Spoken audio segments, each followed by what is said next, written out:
Good, happy Monday morning. I'm Riley King, and welcome to the Riley King Newscast. Let's get started.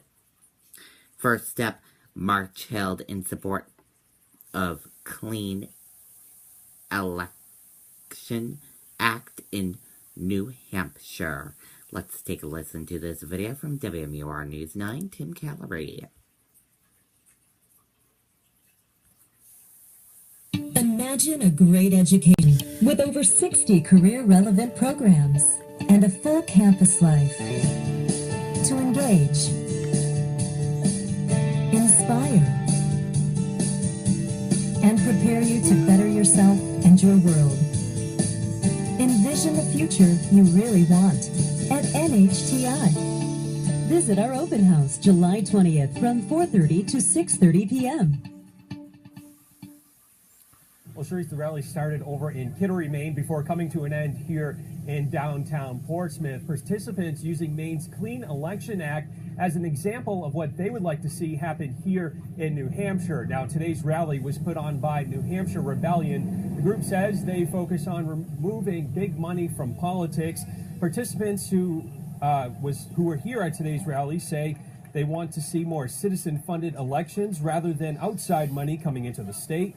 They say a Clean Election Act in New Hampshire will open the door for more people to run for public office.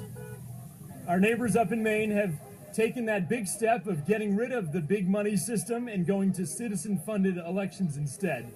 And we think it's time New Hampshire do the same thing. Not this big money dominating our elections, but small donations from ordinary citizens. This is a cross-partisan movement, and this is Republicans, Democrats, Independents. And now New Hampshire Rebellion says they plan on holding similar marches throughout the state, including one that will take place next month, starting up in Dublin and making its way down to downtown Peterborough. We're live here in Portsmouth. I'm Tim Callery, WMUR News 9. Okay, and there you go on that report.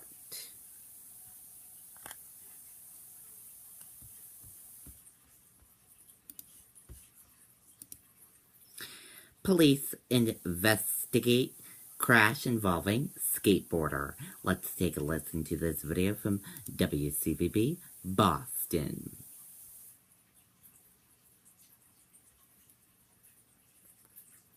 BOGO celebration, a home decoration sensation. When you buy one, you get one half off on every item, no limitation. A reiteration, buy one, get one half off with a combination. Make your home the subject of every neighbor's admiration. No time for hesitation, find a BTG location. During our annual buy one, get one anniversary celebration. Lines to go, lines for life. Of busy VFW here in Lowell remains closed even at this hour as investigators work to reconstruct the scene after a car hit a skateboarder just after 9 o'clock tonight. The red skateboard was seen in the road not far from a crosswalk. Police tell us the victim is a 21-year-old man and he suffered a serious head injury. Police say he was either walking across the street with a skateboard or riding it. The vehicle involved has extensive damage to its windshield. The victim was rushed to Lowell General just down the street here where a med flight had been called, but it was later canceled. Now, the car involved did stop. In fact, it's a Volvo off in the distance. It still remains there on scene with its flashers on. Police tell us the driver is cooperating. For now. Okay, and there you go on that report.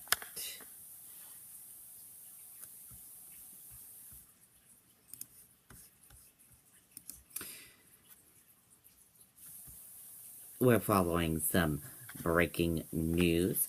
Coast Guard searches for possible missing kayaker off Portland, Maine.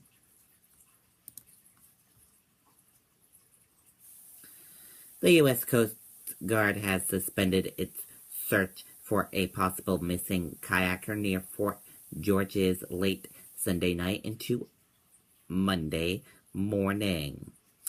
Coast Guard crews began the search by air and sea after a Good Samaritan reported finding an unmanned 10-foot orange pelican telebars in the water around 8:45 p.m.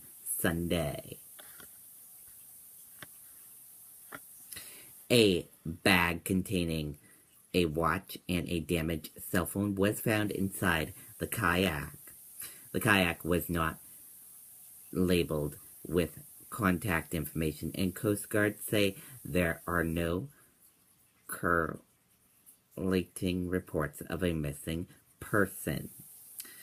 The Coast Guard is encouraging anyone with information about the kayak or a kayaker who did not return home Sunday to contact the Coast Guard Command Center at 617-223-8558.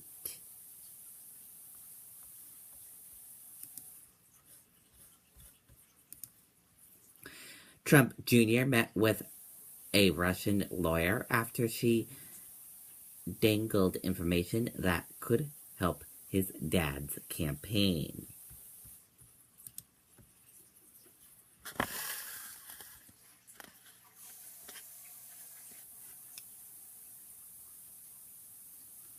Donald Trump Jr. agreed in the 2016 to meet with a lawyer who was linked to the Kremlin after he was told she might have information helpful to the campaign, and son of president admitted in a statement Sunday.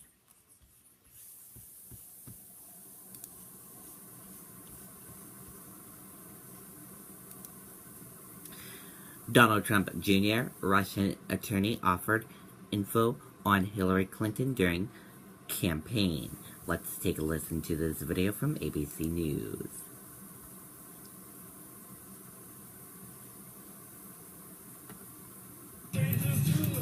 Whoa, that's amazing.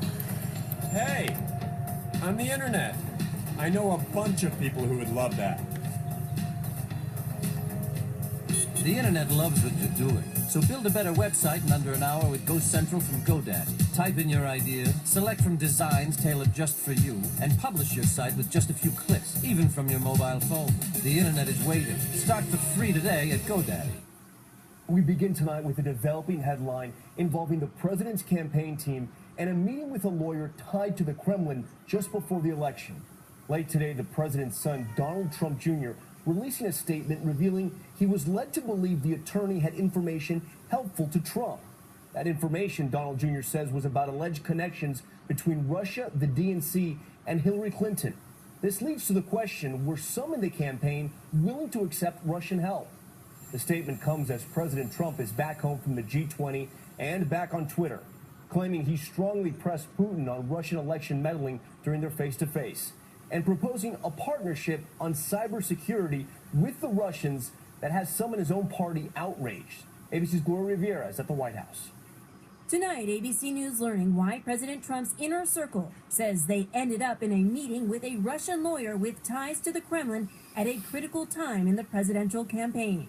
I was asked to have a meeting by an acquaintance, the president's oldest son, Donald Jr., saying in a statement, who I was told might have information helpful to the campaign. Donald Jr. then agreeing to that meeting, asking the president's son-in-law, Jared Kushner, and former campaign manager Paul Manafort to join him. That meeting taking place in June 2016, 2 weeks after Donald Trump clinched his party's nomination. Don Jr. says he wasn't told the name of the Russian lawyer in advance, and when they met, she, quote, stated that she had information that individuals connected to Russia were supporting Mrs. Clinton. But he maintains no details were provided, and the conversation quickly turned to Russian adoptions and policy. And when he realized those claims of potentially helpful information were just a pretext, he says he interrupted her and the meeting ended. Tonight, President Donald Trump's outside legal team saying the president did not attend the meeting and was not aware of it. This all comes as President Trump is back at the White House. Mr. President, are you satisfied with Putin's answers on election meddling? Facing questions about what happened behind closed doors in that high-stakes face-to-face. I strongly pressed President Putin twice about Russian meddling in our election, the president tweeting today. He vehemently denied it. Trump says the two then talked about working together to fight cyber threats. Putin and I discussed forming an impenetrable cybersecurity unit. Tonight, backlash, even from members of the president's own party, about teaming up with the very man the U.S. intelligence community said ordered the hacking. Senator Marco Rubio tweeting it would be akin to partnering with Assad on a chemical weapons unit. When it comes to Russia, he's got a blind spot, and to forgive and forget when it comes to Putin regarding cyber attacks is to empower Putin. In a live press conference Saturday, Putin giving his own account of what happened, saying President Trump accepted his denial of any Russian interference. Tonight, the White House reacting with mixed messages. No, it's not true. The president absolutely did not believe the denial of President Putin. Does President Trump agree with President Putin? Does he accept President Putin's denials? Well, George, everybody's focused on that. Why should he answer that question directly? He's made it very clear how he feels. And Gloria joins us now live from the White House. And Gloria, I want to get back to that statement from Don Jr. tonight. It appears from the initial reports that some in the campaign were willing to accept help from the Russians. Tom, that's right. This late-breaking news first coming to light from the New York Times. Don Jr. in his own statement saying he was willing to meet with someone he was told had helpful information for the campaign. Says he did not know that person's name, but this is the earliest known meeting between Trump's inner circle and someone with some kind of tie to the Kremlin in the midst of the campaign. Tom? Gloria Rivera with that new headline tonight. Gloria, thanks so much.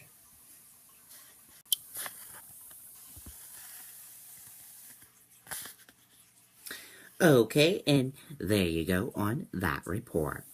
And that does it for the Riley King Newscast right here on the Riley King Network. Have a great rest of your Monday. See you back here later on today. Bye, everyone.